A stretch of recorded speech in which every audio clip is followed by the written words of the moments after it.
আমরা বিভিন্ন খবরের মাধ্যমে জানতে পারি প্রতিনিয়ত মানুষ মারা যায়। যায়নি, একজন নয়, এক এক দুর্ঘটনার মধ্যে একই পরিবারের কয়েকজনও একসাথে দুনিয়া থেকে ইন্তেকাল করেছেননি। এই যে দুনিয়ার সীমিত সময়ের জন্য আল্লাহ রাব্বুল আলামিন আমাদেরকে প্রেরণ করেছেন, এর মাঝেও মানুষ এক স্থান থেকে অন্য স্থানে যাওয়ার পথই মধ্যেই দুর্ঘটনার সম্মুখীন হইয়া ইন্তেকাল করেন। ওই মানুষগুলো কি জানতেন যে এই পথের মধ্যে তার দুর্ঘটনা ঘটবে এবং ইন্তেকাল করবেন? এটা জানতেন না। যদি তাকে আগে জানিয়ে দেওয়া হতো, তুমি যদি এই পথে আজকে রওনা করো, তাহলে হয়তোবা তোমার লাশের খণ্ড পর্যন্ত ঠিক থাকবে না, অতএব তুমি বাড়ি থেকে বের হয়েও না, এমন নিশ্চিত কথা পৃথিবীর জমিনের মধ্যে কোনো ব্যক্তি বলতে পারবেন না। আমরা যে এক স্থান থেকে আরেক স্থানের মধ্যে প্রত্যাবর্তন করি, এই প্রত্যাবর্তনকে আরবি ভাষায় বলা হয় সাফার। আরবি ভাষায় কি বলা হয়? সাফার। আর বাংলাতে আমরা বলি ভ্রমণ করা, যাত্রা করা, রওনা করা। এক স্থান থেকে অন্য স্থানে ভ্রমণ করা, এক স্থান ত্যাগ করে অন্য স্থানে যাত্রা করা, রওনা করা। এই ভ্রমণের মধ্যে রাসূল সাল্লাল্লাহু আলাইহি ওয়াসাল্লামের কিছু আদব এবং সুন্নাত রয়েছে, যে আদব এবং সুন্নাতের মাধ্যমে যদি আমরা ভ্রমণ করতে পারি, সুন্নাত মোতাবেক আমরা এক স্থান থেকে আরেক স্থানে রওনা করতে পারি, তাহলে আল্লাহ না করুক কোনো কারণবশত যদি আমার মৃত্যুও হয়, শাহাদাতের মৃত্যু হবে। সুবহানাল্লাহ। কারণ পৃথিবীতে কেউ চিরদিন নয়, চিরদিন থাকবে না। যদি আমার হায়াতের মাপকাঠি শেষ হয়ে যায়, প্রতিমধ্যে যদি আমার ইন্তেকাল হয়ে যায়, হাদিস অনুযায়ী আল্লাহর রাসূল বলেছেন সে শাহাদাতের লাভ করবে। সুবহানাল্লাহ। আর যদি রাসূল সাল্লাল্লাহু আলাইহি ওয়াসাল্লামের যে আদব এবং সুন্নাতের বিধানগুলো রয়েছে, ওই বিধান মোতাবেক যদি আমরা যাত্রা ভ্রমণ করতে না পারি, তাহলে প্রতিমধ্যে যদি আমাদের দুর্ঘটনার সম্মুখীন হইয়া আমরা ইন্তেকাল করি, হাদিসের ভাষ্য অনুযায়ী আমি যদি এমন কারণবশত যেই অপরাধগুলোর কথা বিভিন্ন হাদিসের মাধ্যমে রাসূল পাক সাল্লাল্লাহু আলাইহি ওয়াসাল্লাম বলেছেন, ওই অপরাধগুলোর মধ্য দিয়ে যদি আমার ইন্তেকাল হয়, আমার জন্য জান্নাত হবে কি হবে না এটার গ্যারান্টি নাই। এবং আমি কি জান্নাতি না জাহান্নামী এটা কেউ বলতে পারবে না। কিন্তু আল্লাহ রাসূল বলেছেন এই আদব এবং সুন্নতের মধ্য দিয়ে তুমি যদি সফর করতে পারো, তুমি যদি ভ্রমণ করতে পারো, প্রতিমধ্যে আল্লাহ তাআলার পক্ষ থেকে যদি তোমার ইন্তেকাল হয়েও যায়, তাহলে তুমি শাহাদাতের মৃত্যু লাভ করতে পারবা। সুবহানাল্লাহ। এজন্য এই শাহাদাতের তামান্না নিয়ে আমরা জমিনের মধ্যে চলাফেরা করতে হবে। কারণ পৃথিবীতে এমন কোনো মানুষ নাই সে প্রতিদিন নিজের ঘরের মধ্যে নিজের বাড়ির আঙ্গিনায় থাকবে। কি বলেন? আমাকে অন্য স্থান যেতেই হবে, আমাকে আমার শ্বশুর বাড়ির যেতে হবে, আমার নানার বাড়ির যেতে হবে, আমার দোকানের মাল লাগবে, আমি অন্য জায়গায় যেতে হবে কি হবে না? হবে। অতএব হওয়া যেহেতু লাগবে, তাহলে আমার এই সিস্টেমটাকে ফলো করলে আল্লাহর রাসূলের হাদিস মোতাবেক আমি সফল হব। সুবহানাল্লাহ। আর এই সফর আরবি ভাষায় যেহেতু সফর বলা হয়, সফরকে যদি আবার 48 মাইলের অতিক্রম হয়ে যায়, তাহলে মুসাফির বলা হয়। কি বলা হয়? মুসাফির, সফরকারী ব্যক্তি। সালামুন আলা ইবাদিহিল্লাযীনা ইসতাফা। أما بعد فأعوذ بالله من الشيطان الرجيم. بسم الله الرحمن الرحيم.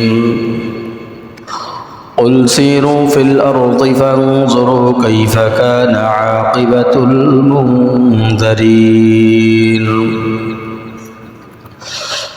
وقال رسول الله صلى الله عليه وسلم إنما الأعمال بالنيات وإنما لكل امرئ ما نوى فمن كان يرجو إلى دنيا يصيبها أو إلى امرأة ما فهجرته إلى ما هاجر إليه إن الله وملائكته يصلون على النبي يا أيها الذين آمنوا صلوا عليه وسلموا تسليما اللهم صل على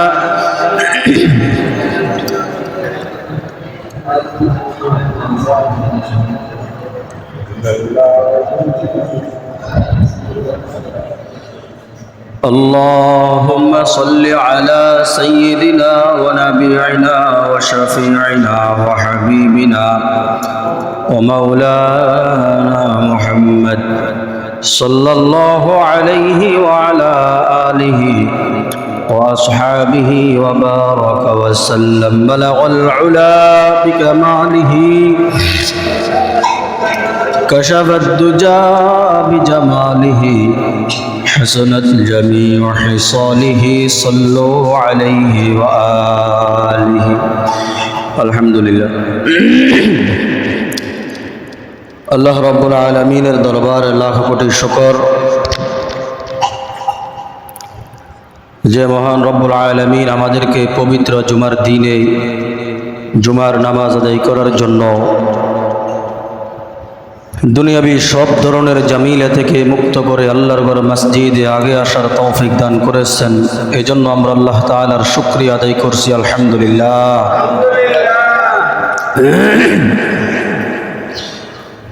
আল্লাহ রাব্বুল আলামিন এই দুনিয়া সৃষ্টি করেছেন, একদিন দুনিয়া শেষ হবে, হবেনি? আপনারা একটু খেয়াল করবেন, এই দুনিয়া যে আল্লাহ তাআলা সৃষ্টি করেছেন, দুনিয়া কি স্থায়ী না অস্থায়ী? একদিন নয় একদিন দুনিয়া শেষ হবে, হবেনি? হবে। পৃথিবীতে যত মাখলুক আল্লাহ রাব্বুল আলামিন সৃষ্টি করেছেন, প্রত্যেক মাখলুক একদিন আগে পরে দুনিয়া থেকে চলে যাইবে। বর্তমানে আমরা আমাদের দেশের মধ্যে প্রতিনিয়ত অনেক বড় বড় দুর্ঘটনা দেখি। আমরা তো আর সরাসরি সবগুলো দেখি না, আমরা দেখি বর্তমানে মিডিয়ার যুগ, প্রযুক্তির যুগ, আমরা বিভিন্ন খবরের মাধ্যমে জানতে পারি প্রতিনিয়ত মানুষ মারা যায়। যায়নি একজন নয়, এক এক দুর্ঘটনার মধ্যে একই পরিবারের কয়েকজনও একসাথে দুনিয়া থেকে ইন্তেকাল করেছেননি।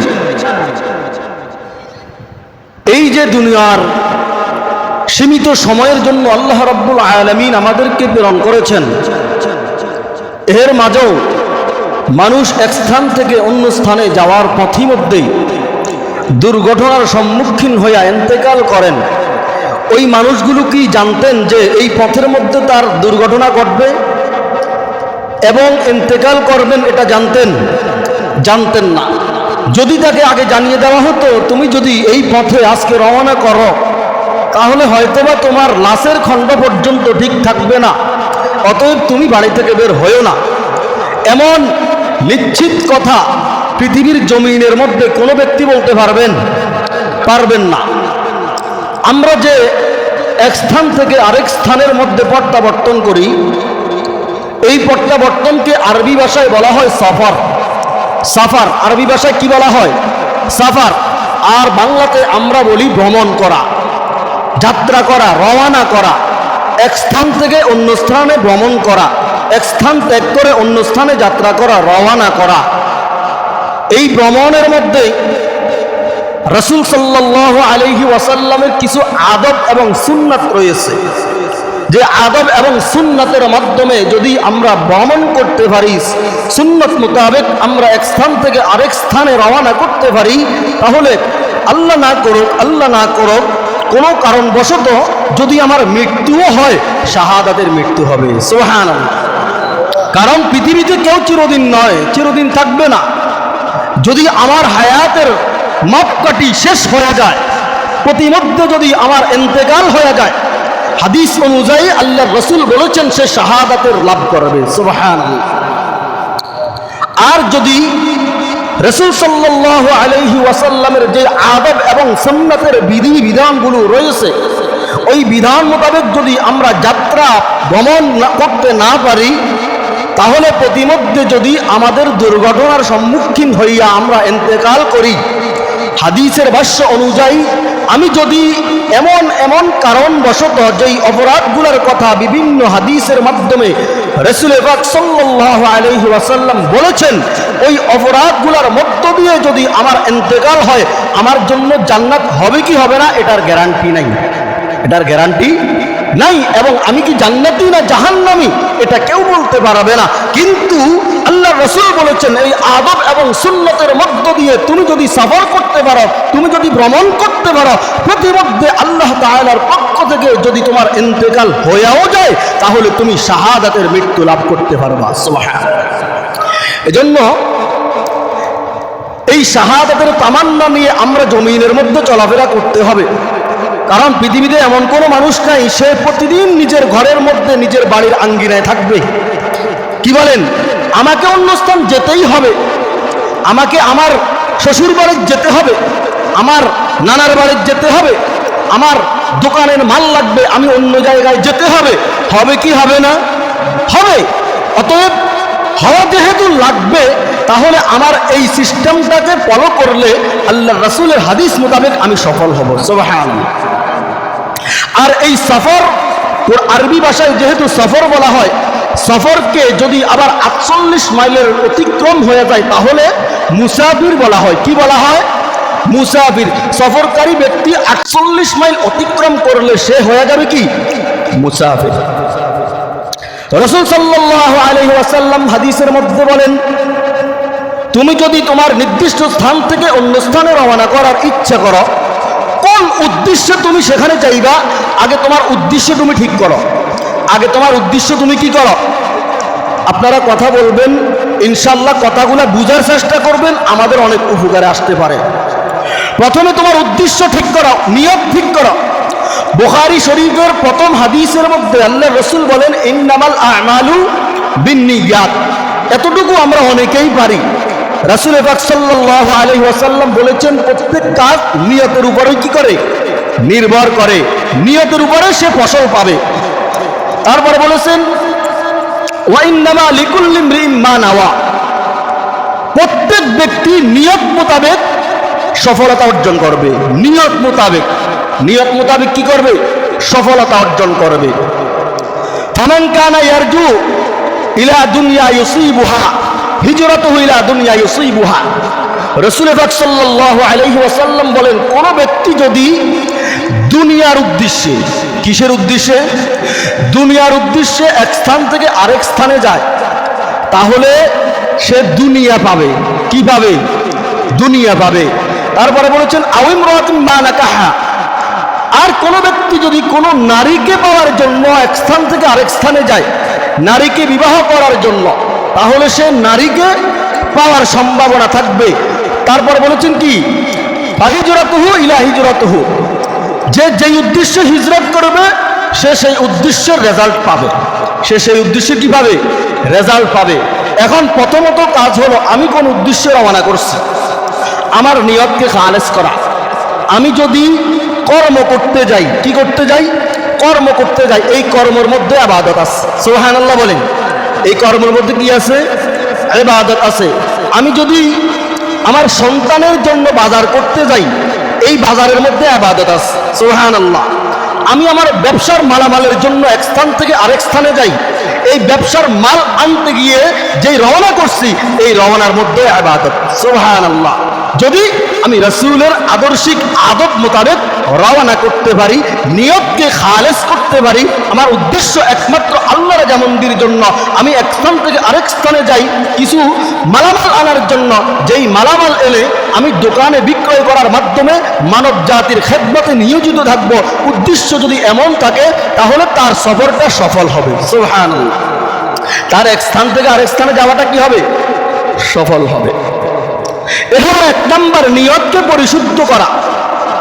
আর কোন ব্যক্তি যদি গুনাহের নিয়ত করে ঘর থেকে বের হয়, গুনাহের কি করে? নিয়ত করে ঘর থেকে বের হয়, আমি কক্সবাজার যাব, কক্সেস বাজার অনেকে যায় না ঘুরতে, নারী পুরুষ একাকার হয়ে গুনাহে লিপ্ত হয় না?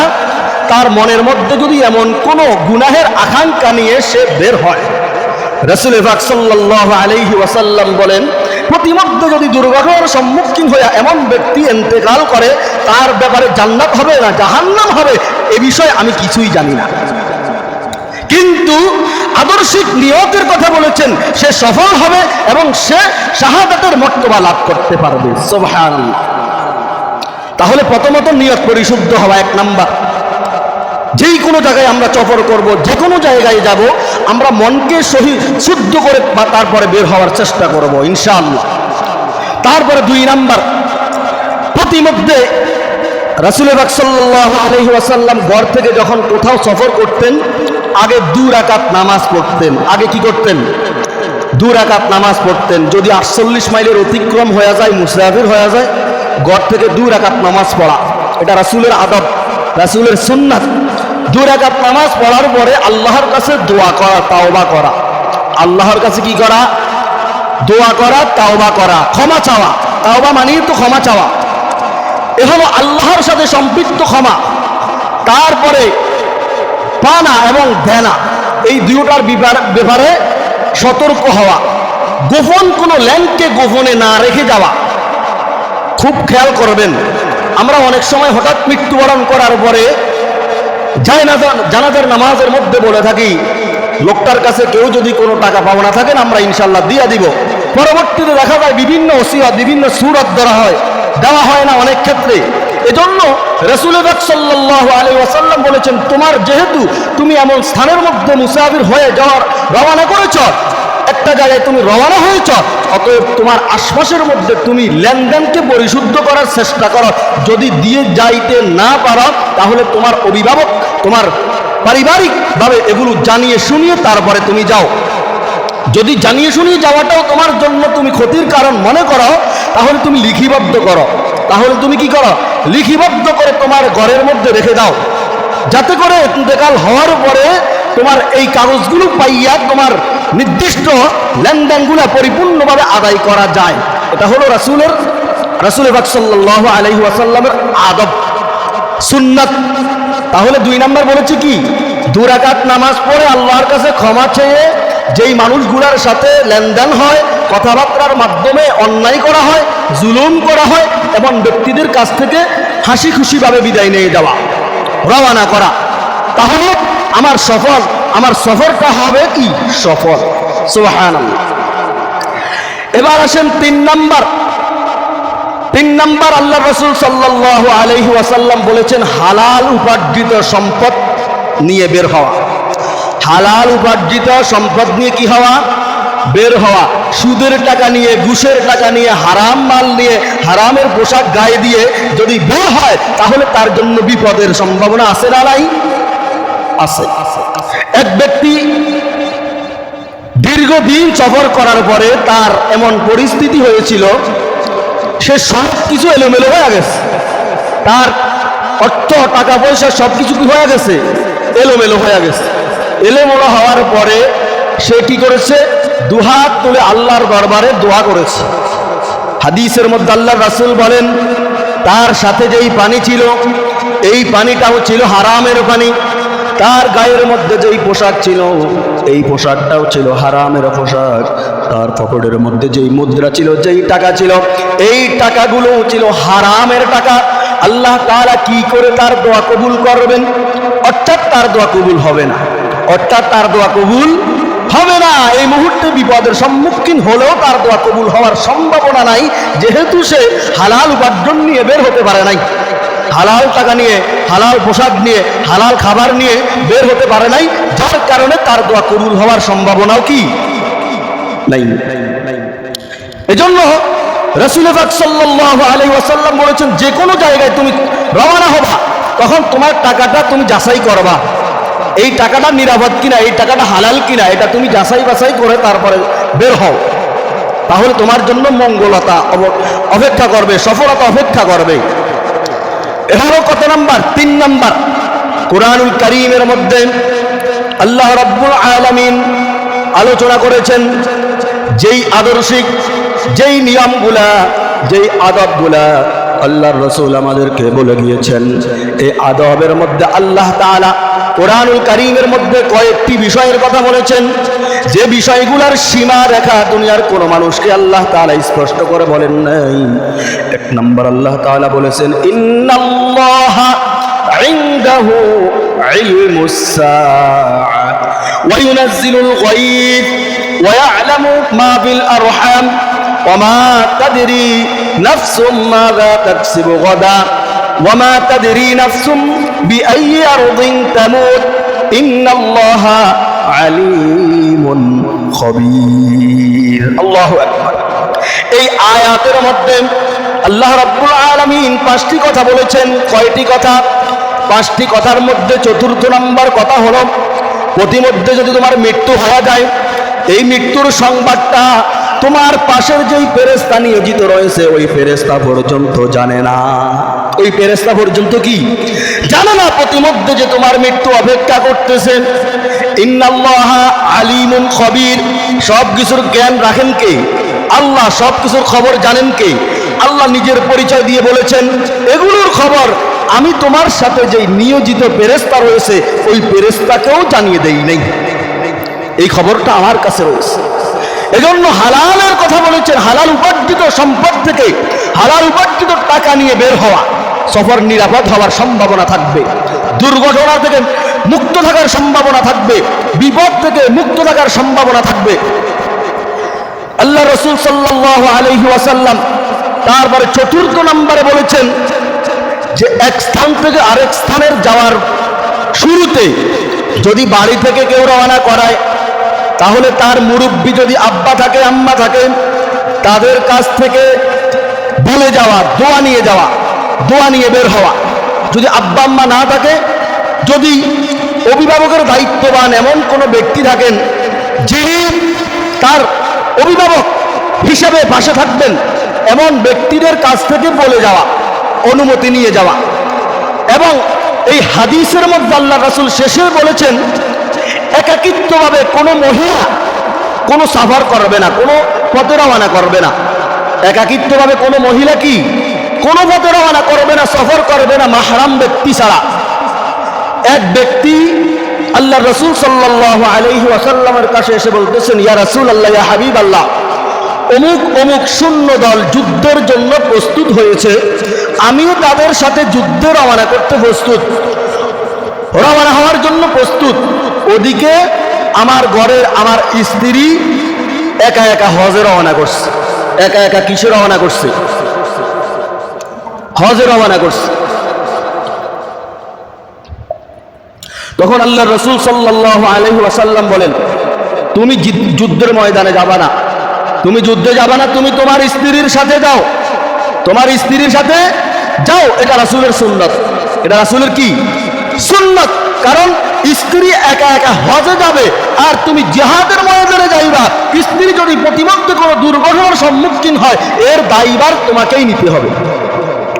এখন আমাদের দেশে অহরহ নারীরা একা একা এক স্থান থেকে আরেক স্থানে চলে যায় নিরাপত্তাহীন। এজন্য মাঝে মাঝে অনেক দুর্ঘটনা ঘটে। এর দায়ভার তার বাবা মাকে নিতে হবে, এর দায়ভার তার মুরব্বীকে নিতে হবে, যিনি তার অভিভাবকের দায়িত্ব রয়েছেন তাকে নিতে হবে। তার যদি স্বামী থাকে তাহলে স্বামীকে নিতে হবে।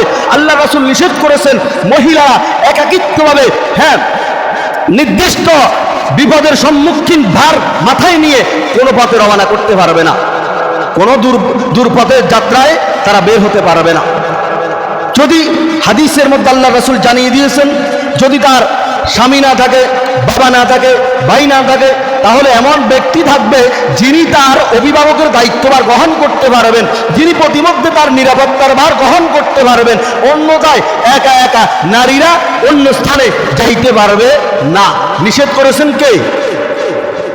আল্লাহ নিষেধ করেছেন তো কোরআনের আয়াতের মধ্যে পর্দার কথা বলে, কিন্তু আল্লাহ রাসূল এই হাদিসের মধ্যে নিষেধ করেছেন। এই জন্য পুরুষরা এক স্থান থেকে অন্য স্থানে যাওয়ার অনুমতি দিয়েছেন, আর মহিলাদেরকে বলেছেন তোমরা একাকিত্ব বের হবে না। তোমরা যদি যাইতে হয়, হয় তোমার স্বামীর সাথে যাও, না হয় তোমার বাবার সাথে, ভাইয়ের সাথে, না হয় তোমার মাহরাম ব্যক্তি যিনি তোমার সাথে কথা বলতে পারবেন, দেখা করতে পারবেন, এমন ব্যক্তিকে সাথে নিয়ে তুমি যে কোনো জায়গায় যাইতে পারো, কোনো সমস্যা নাই। কিন্তু একা একা বের হয়েও না, তাহলে বিপদের সম্ভাবনা রয়েছে।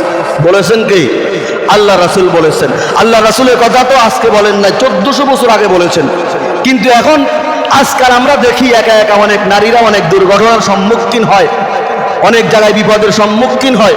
রাসূলের আদব রক্ষা না করার কারণে, আদবের গুরুত্ব গুরুত্ব না দেওয়ার কারণে এই বিপদটা তার সামনে ভেসে আসে। এজন্য 4th নম্বরে আল্লাহ রাসূল বলেছেন অভিভাবকদের সাথে পরামর্শ করা, ব্যক্তিদের সাথে পরামর্শ করা। মা বাবা থাকলে মা বাবার কাছে দোয়া নিয়ে যাওয়া, অভিভাবকদের কাছ থেকে দোয়া নিয়ে যাওয়া, মহিলাদেরকে একাকিত্বভাবে বের না হওয়া। এবার 5ম নম্বরে আল্লাহ রাসূল সাল্লাল্লাহু আলাইহি ওয়াসাল্লাম বলেছেন, কখনো কোনো ব্যক্তি যদি, কোনো বিবাহিত ব্যক্তি যদি সম্ভব হয় যে এমন একটা জায়গায় সে যাবে যেখানে তার কয়েকদিন থাকা লাগতে পারে, মুসাফির হইয়া কয়েকদিন কি থাকা লাগতে পারে, তাহলে সম্ভব হলে তার সাথে তার স্ত্রীকে নিয়ে যাওয়া। সুবহানাল্লাহ, এটা রাসূলের সুন্নাত, এটা রাসূলের কি সুন্নাত। আয়েশা রাদিয়াল্লাহু তাআলা আনহা হাদিসের মধ্যে বলেন, আল্লাহ রাসূল সাল্লাল্লাহু আলাইহি ওয়াসাল্লাম যখন কখনো কোথাও সফর করতে বের হতেন, তখন আল্লাহর রাসূল কি করতেন? তার বিবিদের সামনে লটারি ধরতেন। বিবিদের সামনে কি ধরতেন? লটারি ধরে যার নাম লটারির মধ্যে আসতো, আল্লাহ রাসূল সাল্লাল্লাহু আলাইহি ওয়াসাল্লাম তাকে নিয়ে সফরে বের হতেন। সুবহানাল্লাহ, এটা আল্লাহ রাসূলের সুন্নাত। এজন্য আদব এবং সুন্নাতের বিষয়ে গুরুত্ব দিয়ে যদি আমরা যে কোনো পথে রওনা করি, যে কোনো সফর করি, ওই সফরের মধ্যে আল্লাহ তাআলা সফলতা দান করবেন। সুবহানাল্লাহ। এ হলো কয় নাম্বার? 5 নাম্বার। তারপরে 6 নম্বরে আল্লাহ রাসূল সাল্লাল্লাহু আলাইহি ওয়াসাল্লাম বলেছেন, নেককার আল্লাহভীরু ব্যক্তিদের কাছ থেকে উপদেশ নেওয়া। নেককার আল্লাহভীরু ব্যক্তিদের কাছ থেকে কি নেওয়া? উপদেশ নেওয়া। আমি এখান থেকে ঢাকা যাব, আমি প্রতিমধ্যে কিভাবে যাইলে আমার জন্য ভালো হবে, এমন একজন ব্যক্তির কাছ থেকে পরামর্শ নেওয়া, যিনি আমাকে আল্লাহমুখী কিছু পরামর্শ দিবেন। আল্লাহমুখী কিছু কি দিবেন? পরামর্শ দিবেন। প্রতিমধ্যে তোমার বিপদ থেকে বাঁচার জন্য তুমি এভাবে চলবা, এমন কিছু উপদেশ নিয়ে যাওয়ার কথা বলেছেন কে? আল্লাহ রাসূল সাল্লাল্লাহু আলাইহি ওয়াসাল্লাম বলেছেন। হাদিসের মধ্যে আল্লাহ রাসূল বলেন, এক ব্যক্তি আল্লাহ রাসূলের দরবারে এসে বলতেছেন, ইয়া রাসূলুল্লাহ, আমি কয়েকদিনের জন্য রওনা করতেছি, সফর করতেছি। রওনা তো ভ্রমণ, এগুলো তো বাংলা ভাষা, আরবিতে সফর। আমি সফরে বের হইতেছি, অমুক জায়গায় যাইতেছি। ইয়া রাসূলুল্লাহ, আপনি আমার জন্য দোয়া করেন। তখন আল্লাহ রাসূল তার জন্য কি করলেন? দোয়া করলেন, বিসমিল্লাহি তাওয়াক্কালতু আলাল্লাহ। তুমি আল্লাহ বিরুদ্ধতার সাথে, আল্লাহর উপর তাওয়াক্কুলতার সাথে তুমি ভ্রমণ করো, তোমার ভ্রমণের মধ্যে আল্লাহ তাআলা সুখময় করবেন, সফলতা দান করবেন। সুবহানাল্লাহ। এরপরে তাকে বিদায় দিয়ে আল্লাহ রাসূল আল্লাহর দরবারে দোয়া করলেন। দোয়া করার আগে আল্লাহ রাসূল তাকে বলে দিয়েছেন, যখন তুমি প্রতিমধ্যে সফরের মধ্যে কোনো উপর স্থানের মধ্যে উঠবা, তখন তুমি আল্লাহু আকবার, হাদিসের মধ্যে আল্লাহ রাসূল বলেছেন আল্লাহু আকবার বলবা। যখন নিচের দিকে নামবা, তখন সুবহানাল্লাহ বলবা। এই যে রাসূলের আদর্শগুলো কত গুরুত্বপূর্ণ, কিন্তু আমরা এগুলো খবর রাখি না। এজন্য প্রতিনিয়ত আমাদের বিপদ আসে, প্রতিনিয়ত আমাদের দুর্ঘটনার সম্মুখীন হওয়া লাগে, আমরা রাসূলের আদর্শিকতার দিকে নজর না দেওয়ার কারণে। এ হলো কয় নাম্বার বলেছি? 6 নাম্বার। আল্লাহ বিরু ব্যক্তিদের থেকে উপদেশ নিয়ে তারপরে যেই কোনো জায়গায় আপনি যাবেন, জিনার মধ্যে ওই পথের জ্ঞান থাকবে, যাতায়াতের জন্য আপনাকে সুন্দর পরামর্শ দিবে, এমন ব্যক্তিদের কি নেওয়া? পরামর্শ নেওয়া। তারপরে 7 নম্বরে আল্লাহ রাসূল সাল্লাল্লাহু আলাইহি ওয়াসাল্লাম বলেছেন, যদি সম্ভব হয় মুসাফির হইয়া দূরপাল্লায় যে কোনো সময় যদি তুমি যাওয়ার সম্ভাবনা থাকে, তাহলে তুমি ডেটটা বৃহস্পতিবারে করার চেষ্টা করো। কি বারে করার? বৃহস্পতিবারে করার চেষ্টা করো।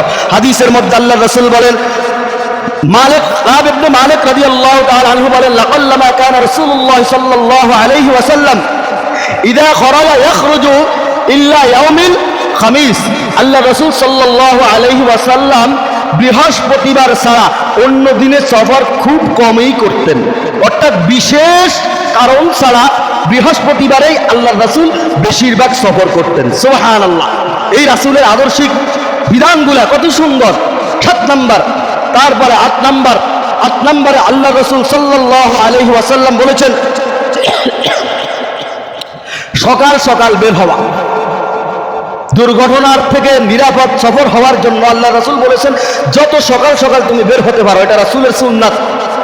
এই যে কয়েকটা কথা বলেছি, প্রত্যেকটা কথার মধ্যে আল্লাহ তাআলার নির্দেশ রয়েছেন, আল্লাহ রাসূলের সুন্নাত রয়েছেন। আল্লাহ রাসূল যেভাবে আমল করেছেন ওভাবেই আমাদেরকে নির্দেশ দিয়েছেন, তোমরা এভাবে রওনা করো, এভাবে সফর করো, তাহলে প্রতিমধ্যে তোমরা দুর্ঘটনার সম্মুখীন হওয়ার সম্ভাবনা থাকবে না। সুবহানাল্লাহ। 8 নাম্বার কি বলেছি? সকাল সকাল বের হওয়া।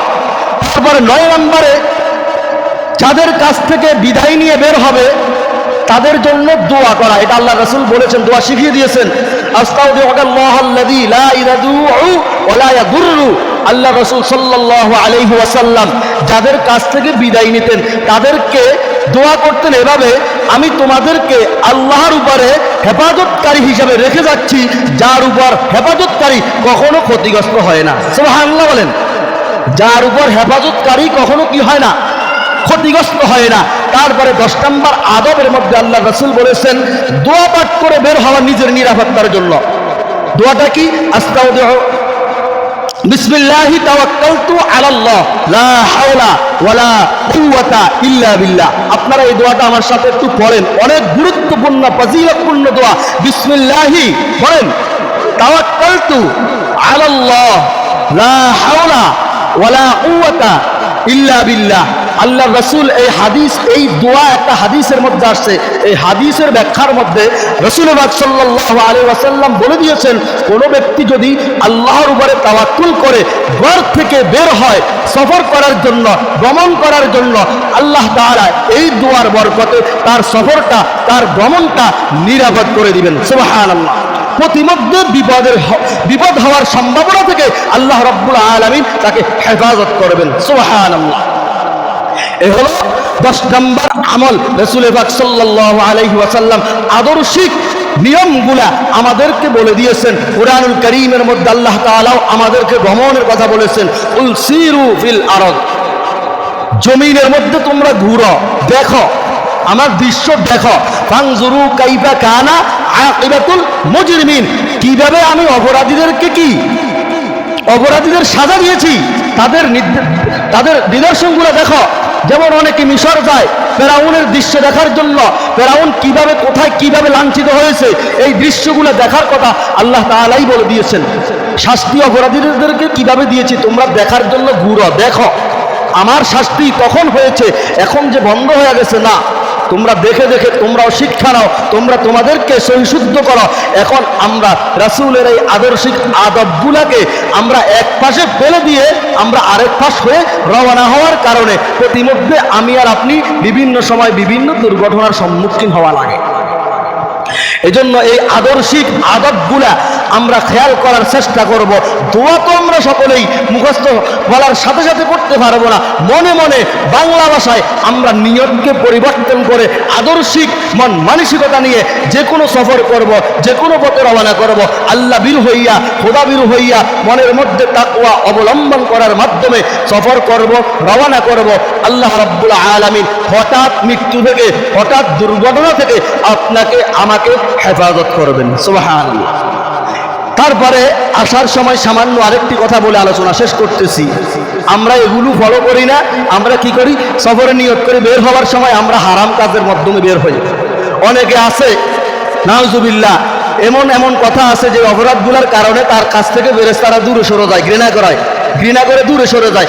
রাসূল পাক সাল্লাল্লাহু আলাইহি ওয়াসাল্লাম রওনা করার সময় আগে নামাজ পড়তেন। কোথাও রওনা করার সময় আগে কি করতেন? নামাজ পড়তেন, তারপরে দোয়া করতেন, তারপরে তাওবা করতেন, আত্মীয় স্বজনদের কাছ থেকে ক্ষমা চেয়ে নিতেন। আর আমরা অনেক সময় রাগারাগি করে এক জায়গা থেকে আরেক জায়গায় বের হই। কি বলেন? অনেক সময় বিড়ি সিগারেট মুখে নিয়ে তারপর একটা পথে বের হই। অথচ এই হাদিসের আলোকে রাসূল পাক সাল্লাল্লাহু আলাইহি ওয়াসাল্লাম আপনাকে আমাকে যেই নিয়তের কথা বলেছেন, যে আদর্শিক পথগুলোর কথা বলেছেন, এই আদর্শিক নিয়ম এবং পথগুলোকে যদি আমরা এক পাশে রেখে আমরা আরেকভাবে চলাফেরা করি, তাহলে যাতায়াত পথের নিরাপত্তার ব্যাপারে আল্লাহ রাসূলের হাদিস অনুযায়ী আপনার আমার কোনো নিরাপত্তার কথা নাই। যদিও আমরা সরকারকে দায়ী করি, যদিও আমরা গাড়ির ড্রাইভারকে দায়ী করি, যদিও আমরা বিভিন্ন ব্যক্তিবর্গদেরকে দায়ী করি, কিন্তু নিরাপত্তা তো আমরা একপাশে ফেলে দিয়েছি।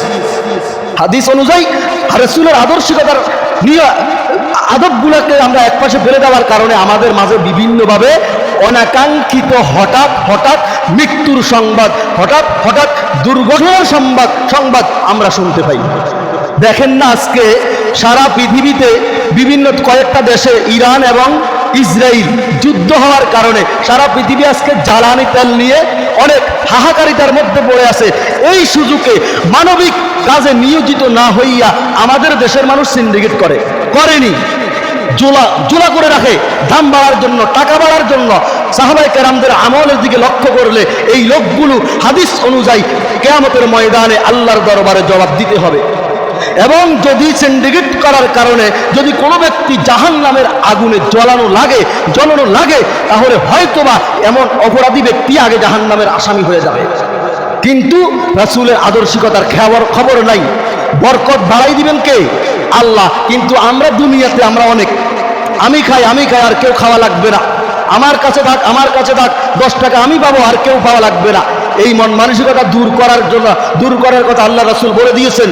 তাহলে ব্যবসার মধ্যে বরকত আসবে না, ব্যবসার মধ্যে সফলতা আসবে না। আপনি মানুষের উপরে জুলুম করে, মানুষকে হয়রানি করে, আপনার কাছে থাকা অবস্থায় আপনি মানুষের কি করবেন না, মানুষের উপকার করবেন না, মানুষকে ক্ষতিগ্রস্তর দিকে ঢেলে দিবেন। কিয়ামতের ময়দানে আল্লাহ তাআলা আপনাকে কাঠগড়ায় দাঁড়িয়ে জিজ্ঞাসা করবেন যে আমার খনিজের বিষয়গুলা, কোনো বিষয় জমিনের এমন কোনো বস্তু নাই যেই বস্তুটা মানুষ নিজে আবিষ্কার করে, আসেনি। প্রত্যেকটি বিষয় আল্লাহ তাআলার খনিজ। আল্লাহ তাআলা গায়বীভাবে যদি আমাদেরকে না দিতেন, মানুষের ক্ষমতা নাই, মানুষ এটা নিজে বানাইতে পারতেন না। এজন্য আমরা সিন্ডিকেটের বিষয়েও সতর্ক। হাদিসের মধ্যে আল্লাহ রাসূল বলেছেন, নিজে মালকে আঁকড়িয়ে ধরে রাখা, কিয়ামতের ময়দানে এগুলো তার গলায় ঝুলিয়ে দেওয়া হবে। নাউজুবিল্লাহ বলেন, কিয়ামতের ময়দানে ঝুলিয়ে দেওয়া হবে। আল্লাহ রাব্বুল আলামিন সব ধরনের অপরাধ থেকে, বিশেষ করে আমরা যেই কোনো জায়গায় যাই, বাড়ি থেকে রওনা হই, বাজারে যাই, সফরে করি, রওনা করি, আল্লাহ তাআলা যেন নিরাপদে, প্রত্যেকটা পথের মধ্যে আমরা যেন নিরাপদে আল্লাহর উপর ভয়ভীতি নিয়ে চলাফেরা করতে পারি, রওনা করতে পারি। আল্লাহ রাব্বুল আলামিন আমাদেরকে তৌফিক দান করুন। সকলে বলুন আমিন। হাযা মা ইনদা আলাইহি তাওয়াক্কালতু আলাইহি। আসসালামু আলাইকুম।